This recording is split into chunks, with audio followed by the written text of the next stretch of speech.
Here I come. Raise the big cannon! Big cannon!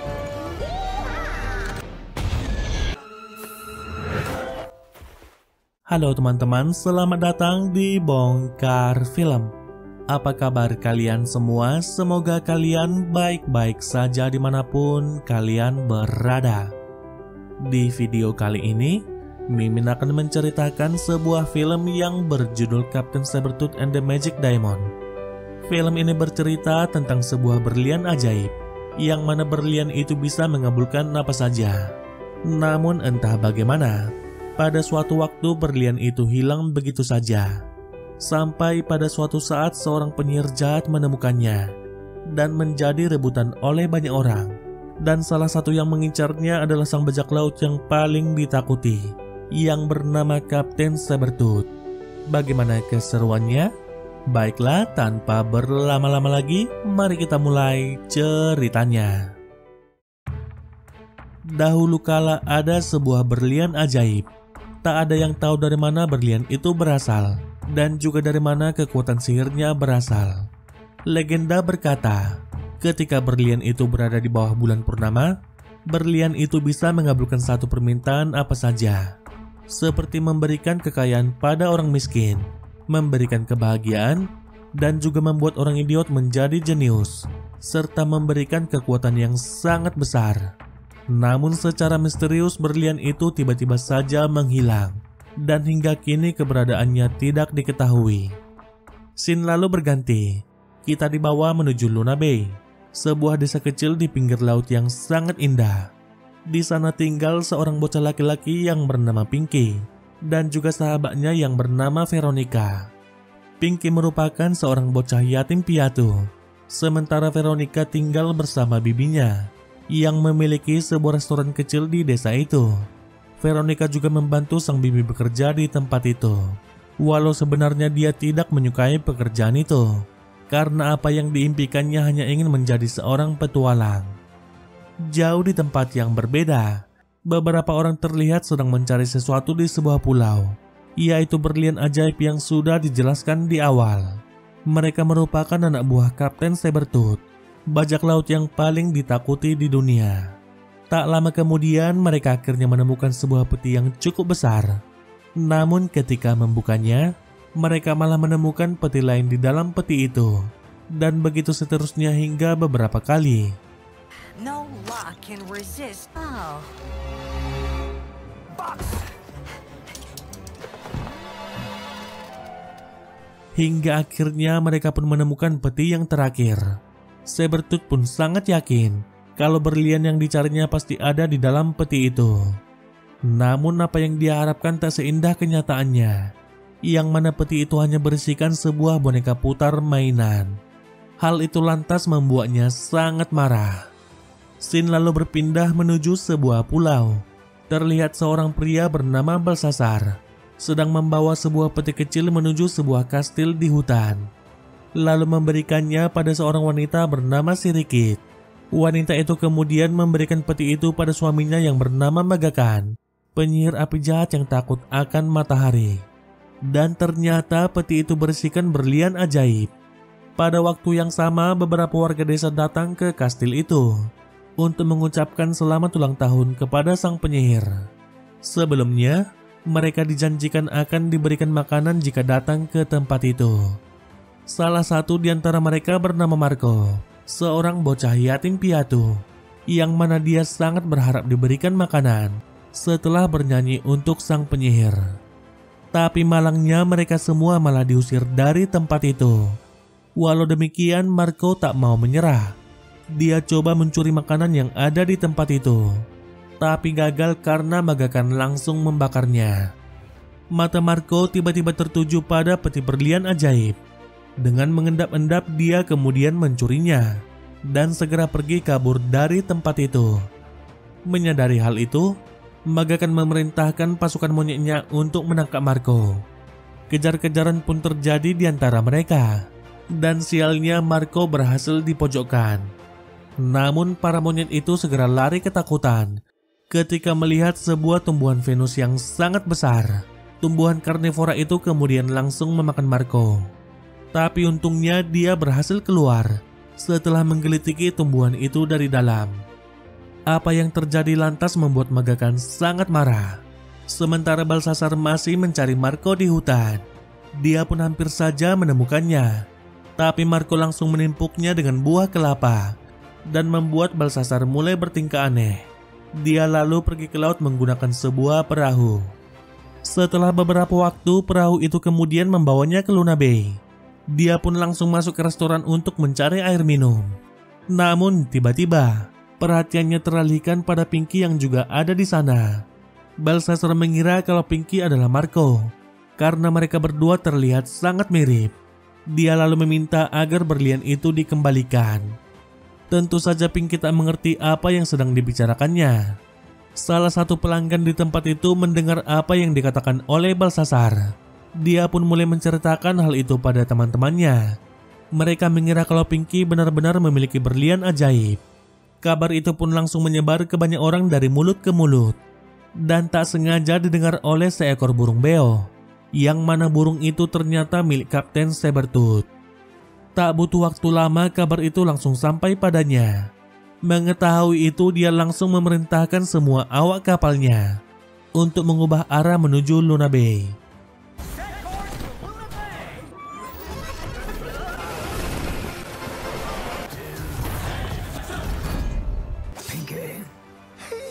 Setibanya di sana mereka langsung mendatangi Pinky dan bertanya tentang berlian itu.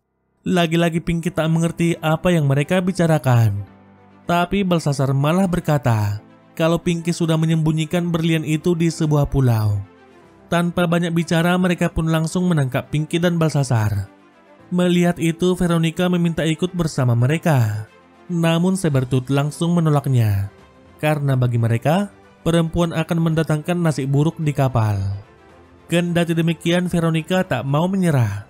Dia lalu menyamar menjadi seorang bocah laki-laki dan akhirnya berhasil diterima ikut bersama mereka. Sesaat kemudian kapal mereka segera pergi meninggalkan Luna Bay. Sementara itu pada tempat yang berbeda, Marco membawa berlian itu kembali ke desa lalu hendak menukarkannya dengan beberapa makanan. Namun ketika melihat berlian itu semua orang menjadi sangat takut. Mereka semua sudah mengetahui kalau Magakan sedang mencari berlian itu saat ini. Seorang nenek tua kemudian mendatangi Marco dan juga menjelaskan tentang berlian ajaib itu padanya yang bisa mengabulkan permintaan apapun jika terkena sinar bulan. Dia kemudian membawa Marco ke sebuah tempat persembunyian karena pasukan monyet Magakan sedang menyusur desa mereka. Scene lalu berganti. Terlihat Veronica yang mulai bekerja di kapal. Nasib yang berbeda dialami oleh Pinky, yang mana dia dikurung bersama dengan Balthazar. Veronica kemudian diperintahkan membawa Pinky pada Kapten Sabertooth, yang mana dia hendak ditanyai di mana pulau tempat berlian itu berada. Pada kesempatan itu, Veronica memberitahukan siapa dia yang sebenarnya. Dia juga menyarankan pada Pinky agar berpura-pura lupa di pulau mana dia menyimpan berliannya. Namun hal itu malah membuat sang kapten sangat marah. Oleh sebab itu dia lalu memberikan hukuman pada Pinky dengan mempekerjakannya untuk membantu sang koki. Koki aneh yang selalu memasak tikus sebagai hidangan mereka. Dan tak ada satupun dari mereka yang menyukainya. Ketika makan bersama, penyamaran Veronica hampir terbongkar. Beruntungnya Pinky langsung mengalihkan perhatian mereka semua. Sementara itu Balthazar memberitahukan pada mereka semua kalau dia sudah ingat di mana dia terakhir kali melihat berlian itu, dan itu berada di Pulau Magakan, sang penyihir api yang sangat jahat. Mendengar itu mereka semua pun sangat terkejut. Sabertooth lalu memberikan arahan pada semua anak buahnya tentang kemampuan dan juga kelemahan Magakan dan juga pasukan monyet yang dimilikinya. Oleh sebab itu mereka akan menyerangnya pada siang hari. Mereka semua kemudian dilatih bagaimana cara menghadapi para monyet.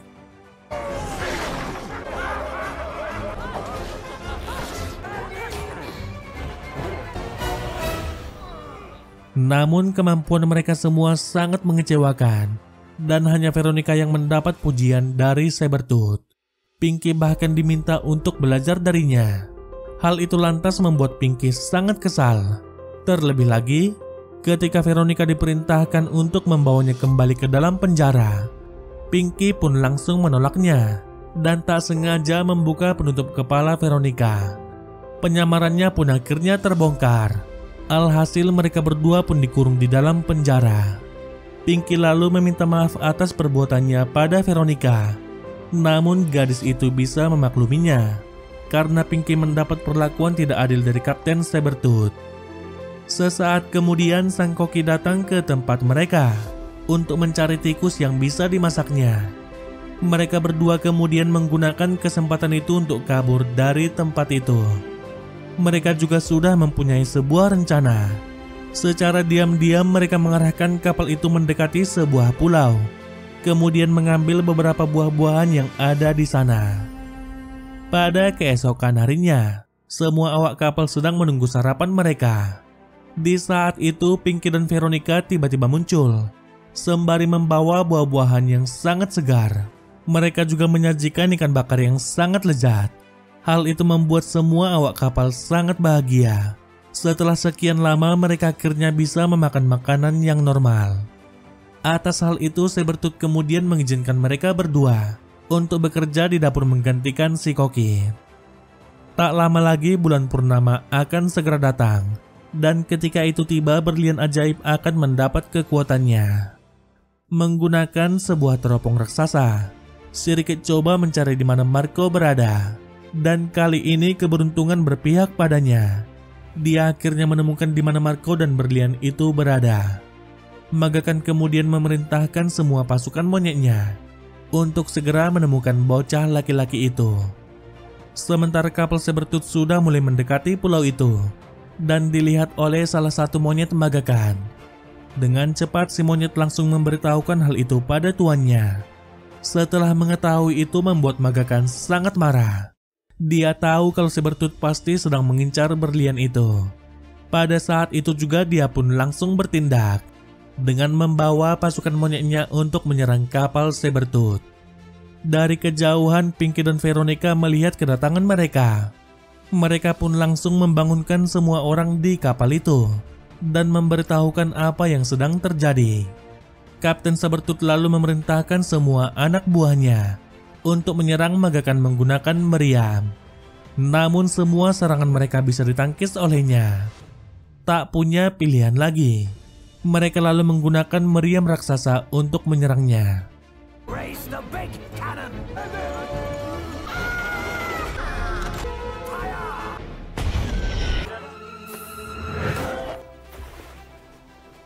Namun apa daya, serangan itu tak ada apa-apanya bagi Maga Khan. Dia lalu berbalik menyerang mereka dan juga mulai membakar kapal itu. Hal itu membuat mereka semua semakin terpojok. Tapi untungnya mereka masih bisa selamat setelah matahari mulai menyinari kapal itu. Pada saat itu juga Maga Khan segera kabur menuju kastilnya. Ketika kembali ke kastil, si Ricket lalu memberikan sebuah saran padanya, yang mana mereka akan membiarkan Sabertooth menemukan Marco terlebih dahulu, dan setelah itu mereka akan merebut berlian itu darinya. Sementara itu kapal Sabertooth mengalami kerusakan yang cukup parah, dan mereka tak bisa lagi melanjutkan perjalanan. Padahal pulau itu sudah tepat di depan mata mereka. Sabertooth pun sudah mempunyai rencana lain. Dia lalu mengirim Pinky sendirian ke pulau itu menggunakan sebuah perahu, lalu mengikutinya diam-diam dari belakang. Beberapa saat berselang, Pinky akhirnya sampai di pulau dan segera mendatangi desa Marco. Namun tiba-tiba si nenek tua langsung menariknya dan memintanya untuk kembali ke tempat persembunyian. Nenek tua itu berpikir kalau Pinky adalah Marco karena mereka berdua terlihat sangat mirip. Di tempat persembunyian itu Pinky akhirnya bertemu dengan Marco. Masing-masing dari mereka sadar kalau mereka berdua terlihat sangat mirip. Namun belum sempat berbincang banyak, Sabertooth bersama anak buahnya tiba-tiba muncul dari belakang dan hendak mengambil berlian ajaib itu darinya. Marco kemudian mencoba kabur dari mereka, tapi sayang usahanya sia-sia. Sabertooth bersama anak buahnya berhasil mendapatkan berlian itu. Pada saat yang sama bulan purnama sudah muncul. Semua anak buah Sabertooth kemudian saling berebut berlian itu. Dan masing-masing dari mereka membuat permohonan-permohonan yang sangat konyol. I wish that incredible meal ever served. Coins and sauce. Salade de rat. Dalam kekacauan itu, Marco berhasil merebut kembali berliannya dan langsung membawanya kembali ke desa. Dia lalu memohon pada berlian itu agar diberikan uang yang sangat banyak. Namun anehnya tidak terjadi apa-apa padanya. Tiba-tiba seorang wanita dari kegelapan berkata kalau bulan saat ini sedang tertutup oleh awan. Dan ternyata wanita itu adalah Sirikit. Dia kemudian menipu Marco dan merebut berlian itu darinya. Pada waktu yang sama, Sabertooth bersama anak buahnya tiba di sana. Mereka pun langsung mengejar wanita itu yang masuk ke dalam hutan. Namun tak ada satupun dari mereka yang berani masuk ke sana setelah melihat tumbuhan raksasa pemakan manusia. Melihat itu, Marco lalu menawarkan bantuannya untuk memandu mereka. Namun dengan satu syarat, dia diizinkan menggunakan berlian itu untuk mendapatkan keinginannya. Mendengar itu, Sabertooth pun langsung setuju. Dengan bantuan bocah itu, mereka akhirnya berhasil sampai di kastil Magakan. Namun tiba-tiba para monyet langsung menyerang mereka. Mereka semua pun akhirnya ditangkap dan dibawa ke hadapan Magakan. Di hadapan mereka semua, Magakan lalu meminta keinginannya pada berlian itu. Namun sialnya awan kembali menutupi bulan sesaat sebelum dia menyelesaikan permohonannya. Hal itu pun terus berulang, seakan-akan dia tak diizinkan untuk mendapatkan keinginannya.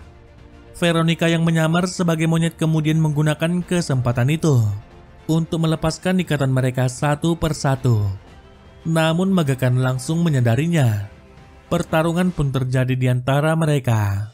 Dalam kekacauan itu, Marco diam-diam mengambil berliannya yang terjatuh. Dan setelah itu dia masuk ke dalam kastil. Veronica dan Pinky juga ikut bersamanya. Veronica pun sadar kalau mereka berdua terlihat sangat mirip. Dia pun menduga kalau mereka mungkin pasangan kakak beradik. Pinky kemudian coba menyangkalnya. Dia mengaku sejak kecil sudah ditinggalkan dan hanya mengetahui kalau ayahnya bernama Morgan. Tiba-tiba Marco berkata kalau ayahnya juga memiliki nama yang sama. Dia juga memiliki saudara laki-laki yang hilang sewaktu masih kecil. Setelah mengetahui kalau mereka saudara, Marco sama sekali tak senang. Dia menyalahkan Pinky karena sudah membawa Kapten Sabertooth bersamanya. Jika tidak, keinginannya pasti sudah terwujud. Sesaat berselang, Magakan mendatangi mereka dan coba merebut berlian ajaib itu. Tapi Marco berhasil kabur darinya dan langsung membawa berlian itu menuju sinar bulan. Sementara Pinky sudah ditangkap, Veronica lalu memohon padanya agar Marco menggunakan berlian itu untuk menyelamatkan Pinky. Di waktu yang bersamaan, Sabertooth juga datang ke tempat itu dan mengingatkan Marco akan perjanjian mereka. Sementara itu, Magakan juga membujuknya agar Marco bergabung bersamanya untuk menaklukkan dunia. Hal itu semua lantas membuat Marco sangat dilema. Namun pada akhirnya, dia membuat keputusan yang tidak dipikirkan oleh siapapun, yang mana Marco memohon agar berlian itu kehilangan kekuatannya. Pada saat itu juga berlian itu berhenti bersinar dan akhirnya berubah menjadi berlian biasa. Melihat itu membuat Magakan sangat kecewa. Ternyata dia sangat ingin berkeliaran di bawah sinar matahari, dan kini harapan itu pupus seketika. Sementara bagi Sabertooth, walaupun berlian itu kehilangan kekuatannya, namun dia tidak kecewa karena sebuah berlian terbesar di dunia sudah cukup baginya. Setelah itu mereka kemudian mengurung Magakan di dalam kastil itu, dan kini semua orang di desa tak perlu lagi takut padanya. Beberapa waktu kemudian, Pinky dan Veronica kembali ke Luna Bay, dan tentunya Marco ikut bersama mereka. Dan film pun berakhir. Baiklah teman-teman, sampai di sini alur cerita film kali ini. Semoga kalian terhibur dengan cerita yang Mimin bawakan. Kalau kalian suka dengan video ini, jangan lupa subscribe dan juga nyalakan lonceng notifikasinya. Baiklah, saya pamit dan sampai jumpa di video selanjutnya.